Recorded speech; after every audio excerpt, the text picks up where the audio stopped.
Welcome to Authentic Living with Roxanne, a place where we have conscious conversations about things that really matter in our lives. And now, here's your host, Roxanne Derhodge.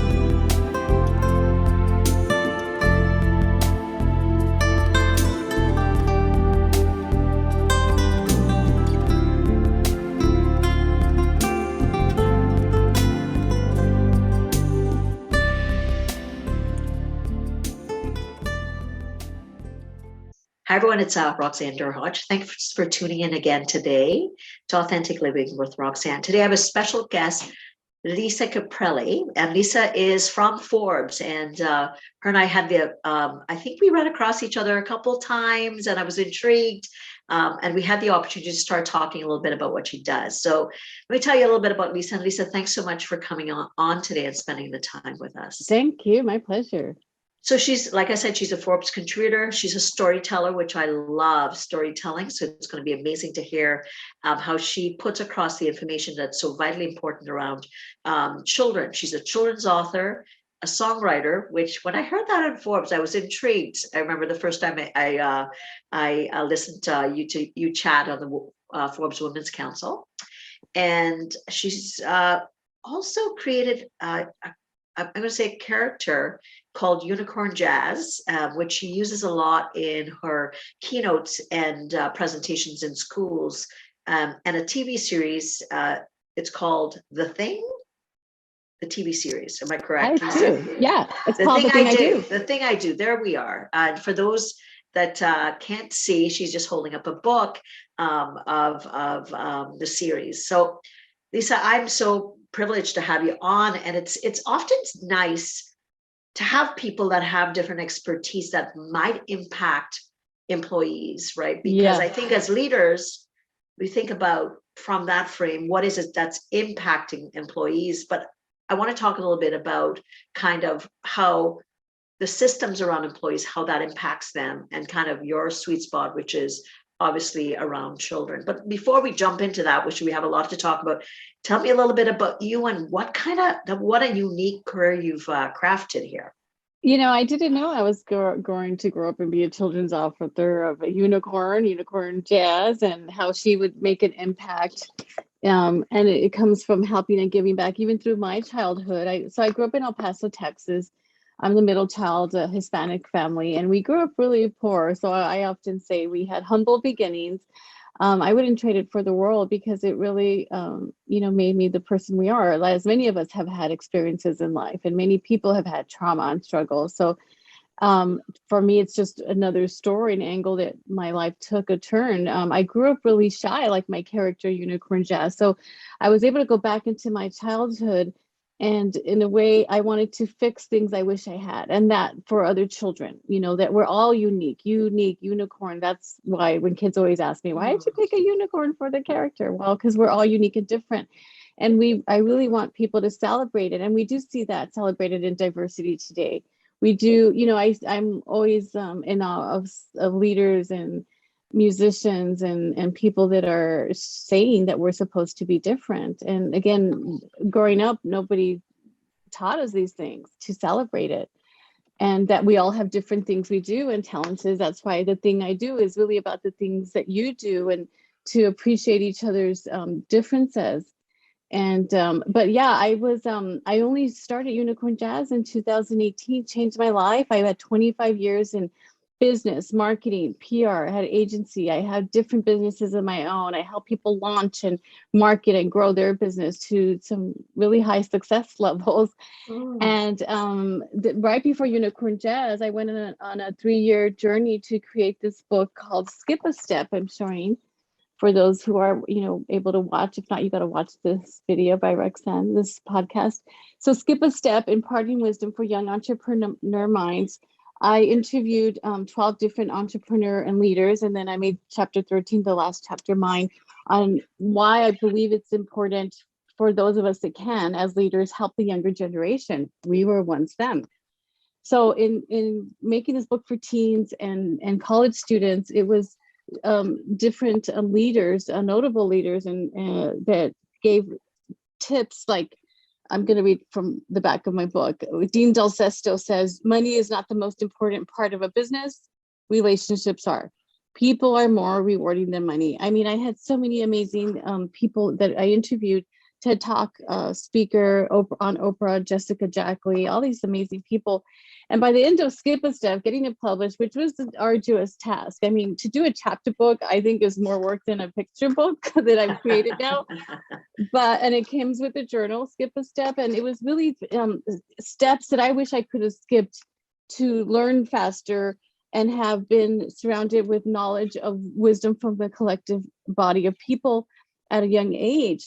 And people, we need people to believe in us at all stages of life, you know?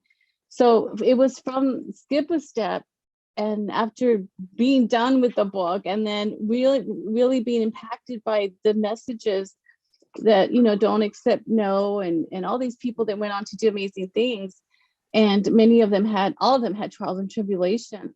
So I was no different. And it was from that I asked myself, well, what is my purpose? What am I really born here to do? And, you know, one of the chapter 1, Michael Gerber, who wrote the E-Myth series, one of the last questions I asked him is, he was 80 years old when I interviewed him, Roxanne. And I said, well, what is the meaning of life to you? You know? And he's like, well, the meaning of life is to create. And we're all born here to do something, you know, if we can, impactful and take advantage of our innate abilities and gifts. So for me, I knew I was a good writer. That was one of the forefronts of even as a child. I always say my only voice was on paper. That's why I was a good writer. So who knew that me being shy, introverted, getting my thoughts out on paper then would help the rest of my life and careers, because I was always the one that would write the letter or write the social media message when that became prevalent, rewrite someone's website, and realizing that everything comes from a well-developed, crafted message. So I thought, well, I want to have fun in whatever I do in starting over. And I just was drawn to going back to my childhood and creating picture books, creating a character that I would copyright and trademark, kind of like there's Hello Kitty, there's Mickey Mouse. And I was like, well, now there's Unicorn Jazz. That's amazing. So, like, you know, what I find interesting is that you say that we all have such a unique path, right? Like you're, you know, with your Hispanic background, I was born in Trinidad and Tobago. So kind of, you know, indentured laborers went to the islands, and that whole identity path that kind of follows you. And in writing my recent book, I talked a little bit about what the reality was of indentured laborers, because it wasn't like slavery, but it was pretty close. And kind of the impact on colonialism and what it did to my heritage and my identity and what I bring forth in what I do today. So it's interesting that you talk about that and all these amazing people. Yeah. It's like finding what's your why? Like why are you doing what you're doing, which is amazing. And almost everyone I talk to, because I make it my background in degrees in social psychology. I know you have I'm enamored by your background too, in this quest for studying human behavior, what makes people do things, you know, the emotions and feelings that affect us all. And some people have more empathy than other people, you know, personality differences. And as much as I was like a straight A student, pretty much even through college, and I have the zest for learning, which we can all be lifelong learners. And one thing I realized was through communication that comes the social emotional learning that's now so needed and wanted back in starting with schools and with children, that wasn't around for you and I when we were young. And again, children are going to grow up to be adults. Children are going to grow up to be in the workforce, and no one gets taught everything at home by their parents. There's no perfect manual to raising children. There's no, you know, life comes with a lot of ups and downs for everyone. And in fact, I find that adulting is hard. I just always say, God, I just want to be a child forever. Guess what? I can't do that now. And now you understand when my parents used to say, you're such a rush to grow up, just enjoy it. And now I'm like, darn, I should have listened to them when they said that, right? Right. Yeah. No, it's so true. And so I just always feel we're all doing the best we can. Many people have a story. I come across stories of trauma and struggle with so many people. And a lot of times because I've now created, authored, published 17 books, 18 books and counting. A lot of people say, I have a story, and then they tell me this story, and I'm like, everyone has a story. It's, again, do you want to be defined by that story if you did have struggle and trauma, or do you want to be defined by now what you're going to create and put out in the world, and what's the legacy you're going to leave behind? So it was through a lot of self-development, a lot of learning from great leaders, and in really wanting to better myself and to not let my story of my past define me. Because it's a decision that you can make to change your life. No one can force anyone to change their life but yourself.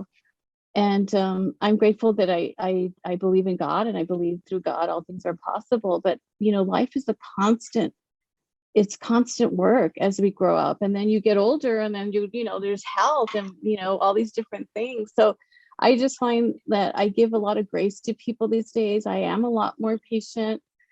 Nothing ever is going to go the way you want it to go. Life is not a fairy tale, even though it's easy to write about fairy tales. So let's, I want to talk a little bit about the perspective of relationships, right? So I was a health and wellness executive for over 20 years. And, regardless of the size or sector of company that we worked with, was that we found the 65% of all people that end up taking days off from work was related to relationships, right? Mm-hmm. So that could be, a couple relationship, family relationship, blended families, dealing with elderly family, family members, because most of us are in kind of that stage where we're still kind of raising our children, or they're just there, and we're helping our parents that are elderly. So it's showing you the impact that we need to get better in relationships. So when leaders or CEOs or senior leadership teams are looking at their people, they really have to look at what are, by osmosis, the extensions associated with your employees. Like, what is it that's impacting them? And to your point, little people become big people, and the little problems become adult problems. And those are the ones that you kind of get into conflict on teams, or I disagree with, Lisa's personality, or, those types of things. So it's really like a big sandbox, I'm going to say, except we're all kind of wearing, big people pants kind of thing, right? Yeah. Yeah. And you have, boys, personalities, of course, different than girls. I grew up with sisters. So I had this ignorance that, the way men think is different than women. And it's just, again, to appreciate each other's differences and perspectives, and realizing that we all didn't grow up in the same family dynamics. We all don't like the same food. We all don't have the same habits. But yeah, and you take that into the workplace, which we grow up and we gotta work. We gotta make a living for ourselves, and career is a big part of many people's lives. And to me, I believe that you should be happy at what you do, and not, some people may grow up to do something that was for the money, and they're not happy doing what they love. And I feel, well, develop interest and hobbies outside of work. Absolutely. But because so many people may do something for the money, for the paycheck, and be really miserable, and then they end up walking away from that thing. So for me, I just, again, going back to childhood, if you could identify or help children who become teens, who become adults, to enjoy what they do and to find some purpose and hopefully career in that, or maybe it's a side career, maybe it is a hobby. Musicians, I get to work with so many talented kids that I met since the pandemic in songwriting and doing music videos. I would have to go to these kids because I'm not a great singer. I wish I was. Again, the thing I do is I'm not a good singer, but I rely on talent, but I can help write songs. Right. And so in seeing these kids that I've worked with that are part of the show that's now on Amazon TV and an app called Kids Be TV that's worldwide, these kids are incredible at their craft, and they want to grow up to be a well-known singer, to be an actor, actress, and many of them will, and some of them won't. And it's like, what is your plan B, your plan C in life? I couldn't have become a children's author right out of college. I needed to go through the life experiences I did. It was nice to go through and help many people grow their businesses as an entrepreneur. And the same for me. I learned, I when I moved to California 21 years ago, I started up a mortgage and real estate company with a partner, and it was to this day one of the most, money successful businesses I've had. But I wasn't happy come recession. Before, I wasn't happy with the pace. I wasn't happy with the, how much pressure was to manage employees and make them happy.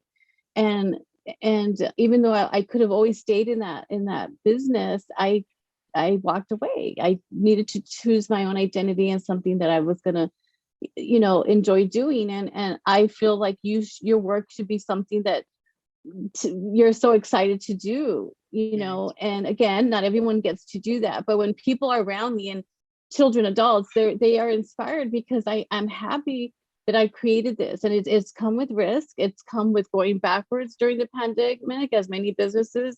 I was one of them, but all I did was keep creating more books, more content, because I was no longer being able to go into schools and speak to the whole, grade levels of schools. Sometimes 800, 1,000 kids I'd speak to in one day. Come Zoom, come virtual times that we could do, I'm able to do that. Still not the same in person, and we know that. So the world has gone through massive change since the pandemic, every single person.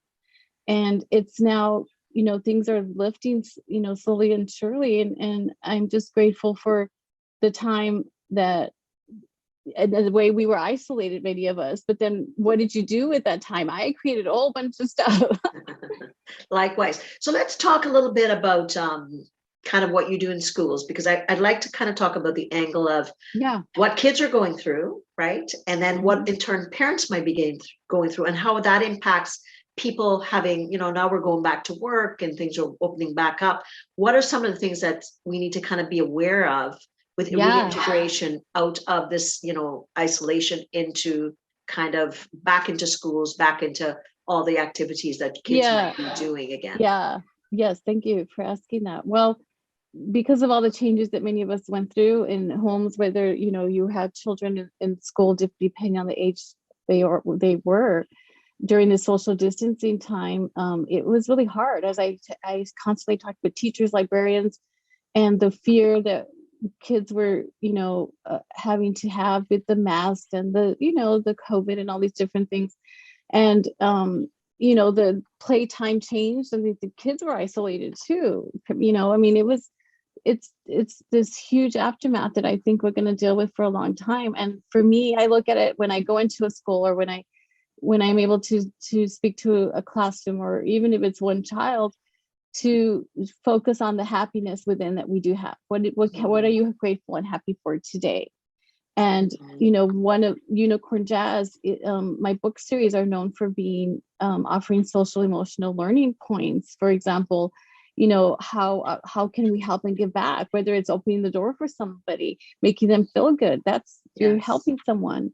Acceptance, teaching children to accept who they are, whatever color their hair is, whatever their race is, and having that acceptance. And we are seeing that more and more. I really feel that media and social media has really changed the diversity outlook on things. It's important to have compassion. How are we teaching compassion, at home and at school? Because someone may be thriving and another kid may not be, but you don't know what's going on in their home. We don't know where they're coming from. And it's having empathy to love one another, empathy to understand that we are all different. If somebody's struggling, rather than getting angry at that position, maybe there's something going on. How do we have compassion and show kindness to one another? I think through this time, what's in some of the coaching that I've done with parents, and say, for instance, teenagers, that a lot of teenagers are lost because, of course, nothing like the most awkward stage there is. And you're trying to figure out your identity. You have conflict, you have groups and all that. And I actually wrote an article not too long ago about, and the term that I'd heard from a lot of teens is teens aren't peopling. That was the term, right? They're just like, they're not peopling. So they've lost that time period, Lisa. And now they're stuck and they're feeling like nobody gets them. It's bad enough going through that stage that you believe, my parents don't get me, but they believe that a lot of even people within their subgroups aren't, right? Whether they stayed at home whether they kind of went to school in person, they were constantly going through loss because they were kind of being, shut out of Snapchat groups because one person was in person and one person was virtual. So a lot of spinning developmentally. So is that something that you're finding that a lot of kids are experiencing? Well, and I have a teenager, by the way. So okay. It's also the technology, the influx of technology where kids now grow up with their phone. We didn't have that. We're older than YouTube and Google. I often remind kids. There's pluses and minuses to everything, and I just find that it's really hard. I mean, you'd have to take away technology from kids to then have that human connection that we're talking about, but we can't be mad that that's what they have become, like we do it too. It's an interesting divide, and I do see the challenges in the younger generation having the human connections that you and I are used to. But is it, I mean, of course we want them to have this, what we think is more of a interconnected relationship. But at the same time, I mean, I don't know that there's a solution. The solution is to grow up, and the solution is to teach them the differences. Just like we have to have self-discipline and put our phones down and not be, so overconsumed by it. Because I think many of us have that. So I've learned now to put my phone away on the weekends. On Sunday, for me, it's family day. I hardly ever look at it. But that took a long time for me to get to that level. So it's leading that example to children that you can change, what you're doing in being overconsumed with technology.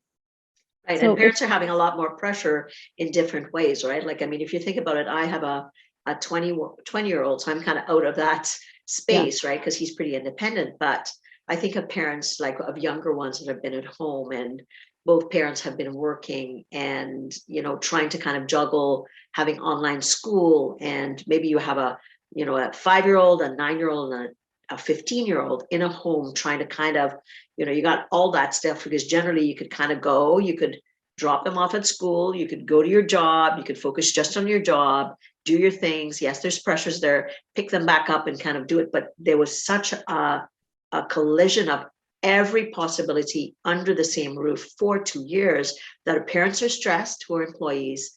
They're bringing that back, obviously, with them to work now. And somewhere in there, everybody's supposed to flow and get back in this stride, Yeah.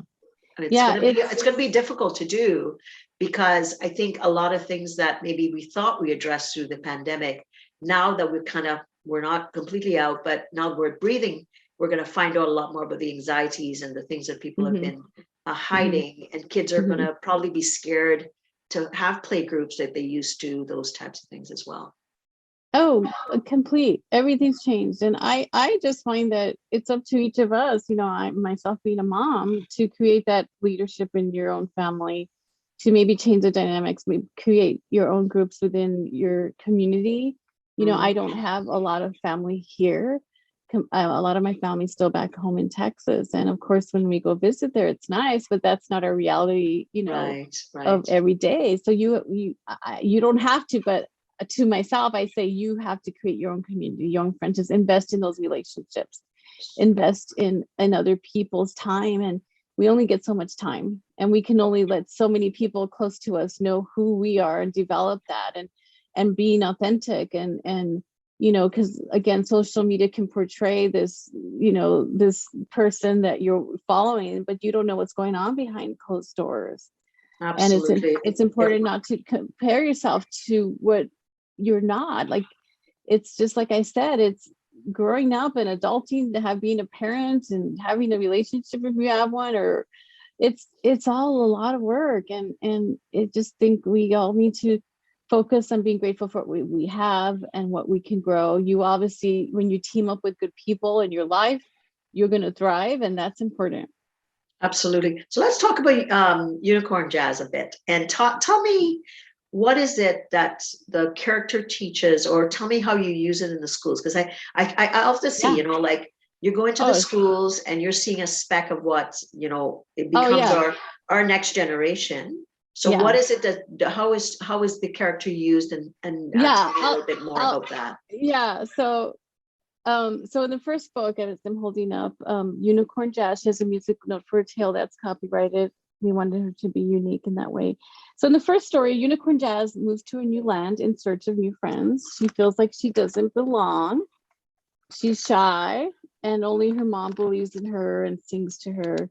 And so she goes to school, and we, of course, we put the zoo. That's where animals would be, something. And so the giraffes say, well, you don't look like a giraffe because they have two horns. She has one. The geckos, say you can't play hide and seek. So, developing the story. So she, of course, she wants friends. She wants to feel like we belong. And how many times in life, there's many of us that don't feel like we belong in whatever position. Maybe we are moved to a new city. We made fun of, that kind of thing. So finally she meets a crow named Wolf, a name that a dog should have. I did that on purpose. And he says, wow, your voice is so cool. What I would give for a voice like yours. And he believes in her.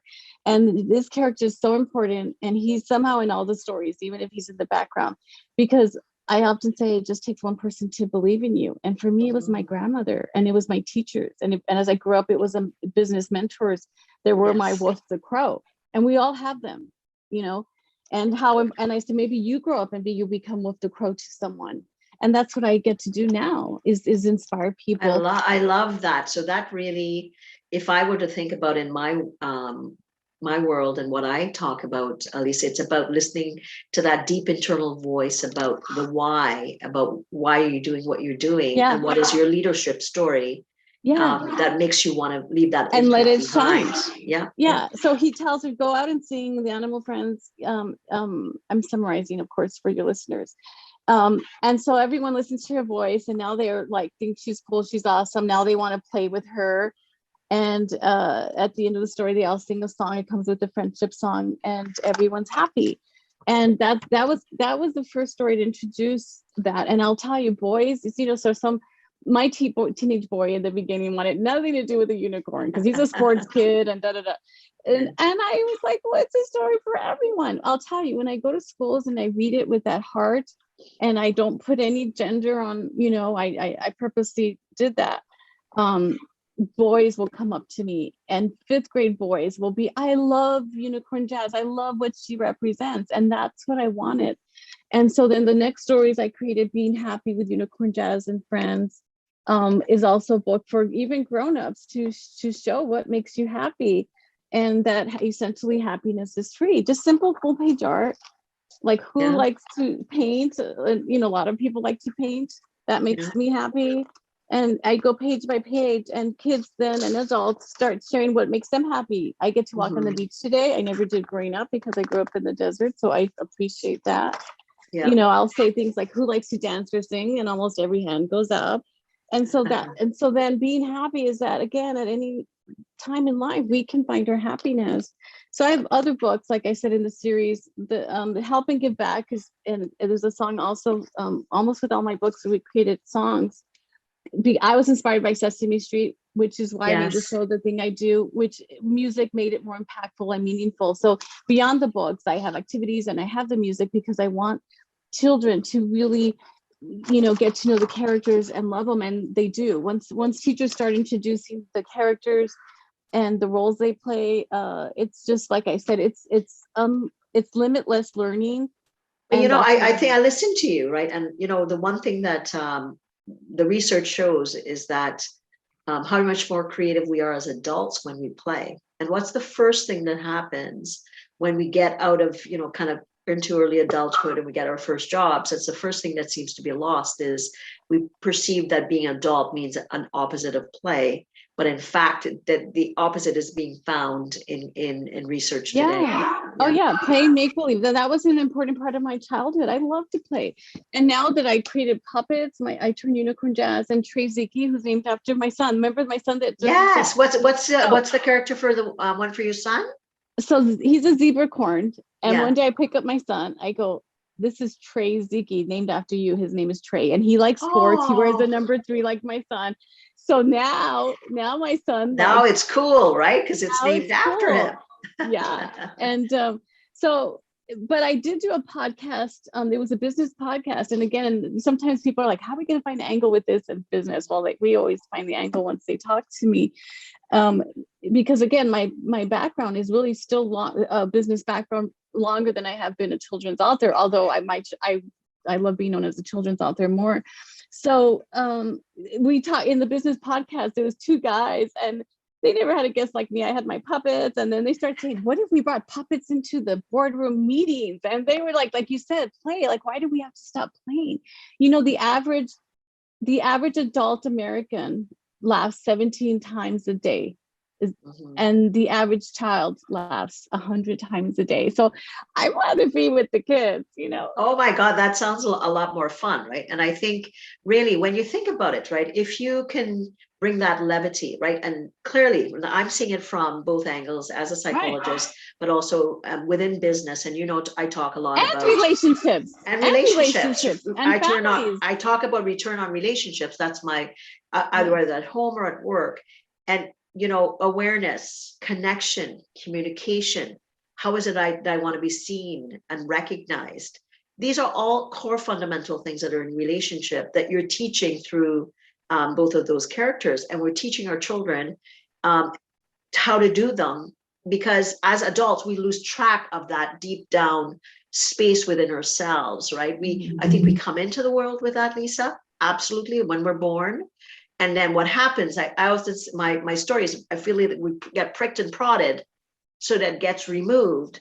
And then at some point we get connected with somebody like yourself or myself that says, why don't we get aware, right? It's almost like you have to relearn the thing that naturally you were born into. So I love this, that you're teaching this with, and it's my world. It's my world around me. And when I'm around people that, they don't love their job, it's like they're worn out at the end of the day. And I'm not worn out. If I have a full day speaking, it takes a lot of energy, but I do it again and again and again. I can imagine. Yeah. And so I do feel, I feel, I have empathy in the sense that, like, wow, like, can you imagine to do something 40 hours or more? If you're an entrepreneur, you tend to work more than that, and that you're just not in love with what you do. And again, to your point though, not everybody gets that, but if you get connected, like these children are, to that space about it, you're perfect the way you are. Just learn to listen and create from that space, whether we're doing a job that because we have to raise our families and I'm not able to be an entrepreneur, but at least if I realize, I love to play the ukulele, or I love to I love to dance, and I've always wanted to go back to dance, that I implement those things to be able to bring that space back into my life. And then in turn, it affects everybody around. Yeah. And maybe you work for a cool CEO that wants to have creative things like that. And we know that, cool CEOs or businesses that are, I don't want to say out there, but different, they employees want to stay longer. You want to work for a cool, fun company that has good leadership. And maybe you can start looking around for something like that. And again, I know not everyone has that luxury of maybe switching jobs or things like that. But again, I just believe this is why I love working with children, is that if you could foster their love and joy for what they like to do, whether it's acting, singing, one of my songs, acting, singing, chemistry, there's so many possibilities. Those are the words in my song. And to teach them, but that could still be a hobby outside of work. Maybe you're 40 years old and you've always wanted to play guitar, take YouTube lessons, hire somebody, Absolutely. Because absolutely. if you are happy and thriving as an individual, and we are living longer than ever, you're going to pour the happiness into your work. Maybe people around you are going to go, wow, like, I didn't know you were a singer, and that kind of thing. So I just feel like, when many of us, when we were young, we were hard pressed to grow up to do a job that's traditional. And as we know, there's all kinds of jobs out there that, like, look at the people that invented Uber, right? Like, that was something that I know. And when I grew up in the islands, you had to become a doctor, lawyer, engineer, or teacher. And I'm like, I don't fit any of those. And I thought, I wonder if they might pay me something to talk to people. And my friend said, that's not a job. I'm like, Right. well, I don't know. I was 11 at the point, right? So, you are so right. So I think what I love about what you do, Lisa, whether it's in a boardroom, which I think you're right, there are environments that create that space of play, which impacts creativity, which draws people, because the generation of today, they're wanting to be in that space of their value. They want to be creative. They want to make a difference. They want an imprint. Whereas maybe in my generation or your generation, it was more like, okay, I'm going to do what I have to do. And then Yeah. maybe I'm going to create a legacy at the end, right? But Yeah. now the newer generation saying, hold up, give me what I want and I'll stay. But if you're not kind of giving me what I want, I'm going to use my feet and I'm going to go somewhere else. And with the new, the new resignation, that's what we're seeing, right? So play equals creativity, which impacts people's ability to feel connected. And then the bottom line takes care of itself. It does. It does. Yeah. And would it be, and to me, that's a beautiful way to live. And as a saying, you can be the change you wish to see in the world. And I do see that happening more and more. And the world is constantly changing. As we know, that one thing that we all can count on is change. The one constant. So I know you and I can probably keep chatting, but I would love, like, if let's say it's a school. No, you're in California, but it doesn't matter. I'm in Canada, and there's need for this. And I think travel. regardless, right? Yeah. No, or even for like you said, I think I'm intrigued about play with corporate environments, because I think there's definitely a need there. Of course, to the more aware environments. But tell people a little bit about where to see Unicorn Jazz and the show, and if they wanted to consult with you, where they could get a hold of you just to kind of chat with you about you coming into their environment with these amazing characters. Oh yes. So my name's Lisa Caprelli. And if you go to unicornjazz.com, you can find all the social media connections, even LinkedIn. And I am very personable and do take the time to respond to people, especially anything involving change, helping and giving back. We work with Children's Hospital. We work with schools, Title I schools, kids in need. Again, I was once one of those kids receiving a handout. So to be able to help children, I never turn away a school or helping someone, within my capabilities. But you can go to Unicorn Jazz, you can go to lisacaprelli.com. I'm on LinkedIn. And I always welcome hearing from individuals. Again, if you're connected with children or have a way to help and give back, that's going to always be a soft spot for me as well. So thank you so much for your time. This has been amazing. So what am I taking away? I'm taking away that let's find the kid in all of us and spend that time to invest in something that you love to do. It could be like to Lisa's point, you wanted to learn how to play the violin and you never took that time, or you like to art and you want to go out and take an art class or play an instrument. Take that time to invest in you, to reconnect with that space that's always there that maybe you kind of avoided, and now it's time, because we're recognizing the more joyful we are, the more connected we are. And if we're connected, everything else falls into place. So again, for anyone that I'm releasing my new book, ROR, Return Our Relationship. And that's just about to be released. But if you're interested, there will be links for Lisa's information, but also my own. If you're wanting to know how authentically connected you are in relationships, there'll be an assessment that will be in the show notes.